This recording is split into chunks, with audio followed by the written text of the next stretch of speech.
Assalamualaikum warahmatullahi wabarakatuh. Nama saya Sugianto. Saya akan menerangkan tentang manfaat belajar dan pembelajaran. Langsung saja saya akan menjelaskan belajar dan pembelajaran. Yang pertama itu tentang lingkungan yang harus menginspirasi. Lingkungan itu sangat berpengaruh terhadap perilaku individu, termasuk juga dengan lingkungan kelas. Oleh karena itu, lingkungan kelas harus memiliki pengaruh yang sangat positif terhadap peserta didiknya. Pembelajaran tematik adalah pembelajaran terpadu yang menggunakan tema untuk memainkan beberapa. Maka lingkungan kelas sebaiknya bisa menginspirasi siswa-siswa yang belajar di kelas tersebut. Menggunakan pendekatan saintifik atau ilmiah. Yang kedua, proses belajar yang efektif dan menyenangkan. Suasana hati siswa juga dipengaruhi dengan suasana belajar di kelas. Dengan demikian, jika proses pembelajaran dengan menyenangkan, maka motivasi pembelajaran siswa otomatis meningkat. Kelas jadi lebih efektif karena keaktifan siswa. Untuk menciptakan proses yang menyenangkan, teknik pembelajaran pun harus disiapkan secara variatif. Jadi, sebagai seorang guru itu harus tahu apa yang diinginkan muridnya, apa yang disenangi oleh muridnya. Seorang guru itu harus melakukan itu. Jika muridnya senang bernyanyi, maka muridnya itu harus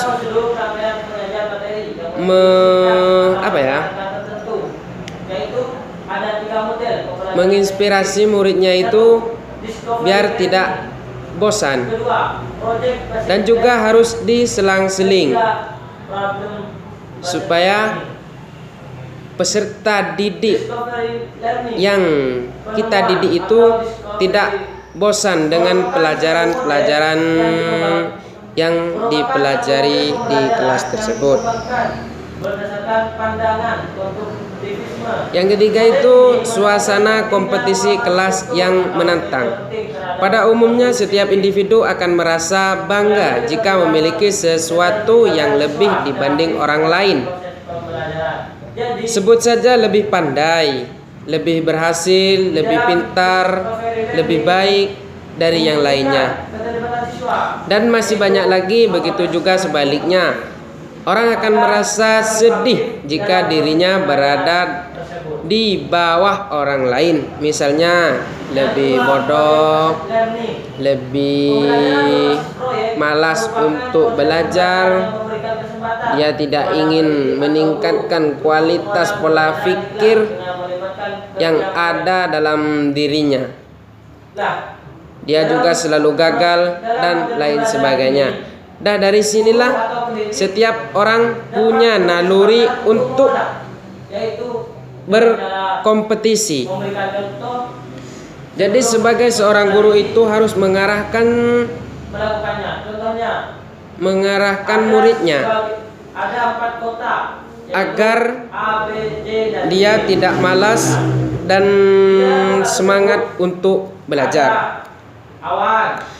Sebagai guru, kita perlu menyiapkan strategi agar kompetisi yang terjadi di kelas belajar dengan baik. Aturlah agar kompetisi tetap bisa diikuti oleh seluruh siswa dan menghasilkan seluruh siswa juara, bergilir setiap waktu. Jadi tidak melulu siswa yang itu saja, yang kreatif, yang pintar. Jadi semuanya itu harus bisa dan harus didorong oleh guru tersebut. Bagaimana supaya seorang peserta didik itu bisa dan kreatif juga.